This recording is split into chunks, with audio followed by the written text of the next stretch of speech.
Every year, What Car names the best cars in every sector in the market, plus the one model that stands out above all the others as the overall car of the year.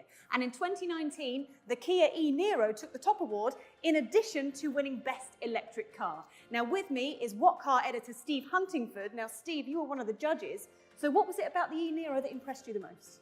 Well, electric cars have traditionally suffered from one of two problems. Either they've been too expensive for the vast majority of car buyers, or they've had a short range, which means they're not very usable. But the Kia eNiro solves both of those problems.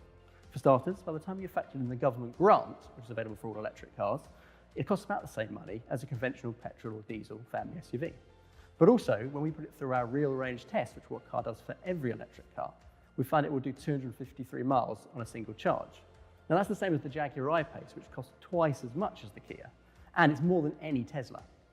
So for those that haven't driven an electric car before, how different does it feel to a conventional petrol or diesel engine? The thing with an electric motor is it delivers all of its torque from 0 RPM. So that means it's instantly available and the car feels very lively. But the downside of that is going to be when you're pulling out of a junction, it can be quite easy to spin the front wheels.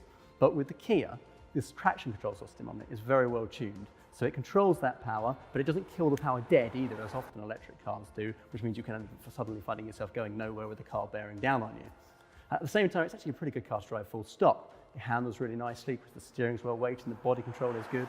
The ride is comfortable, and of course, being an electric car, it's quieter than a petrol or diesel engine in terms of the amount of motor noise it makes. The eNiro doesn't just have a bigger range than other electric cars, such as the Volkswagen e-Golf and Nissan Leaf. It also has more space inside. So a 6-footer can sit comfortably in the back behind a similar sized driver, and you can fit plenty of luggage in the boot, from 5 carry-on suitcases we measured it at, to your shopping.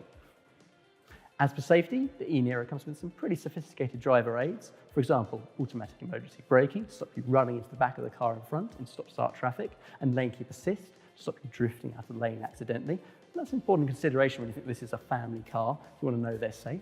But also you have the reassurance of a 7-year warranty with the eNiro. Now, that's standard on all Kias, but it's something when you go talking about cutting-edge technology, as we have here, that's particularly reassuring to have. Although we'd be surprised if you had to use that, simply because Kia finished 4th in the What Car Reliability Survey out of 31 manufacturers. Now, the eNiro isn't the only version of the Niro, is it? There's also the hybrid version and the plug-in hybrid version. That's right, and they do all have their strengths. The hybrid, for example, is the cheapest model in the range, and the plug-in hybrid, and that can do a range of 25 miles on electric power before the engine cuts in, so that's enough for many people's commutes.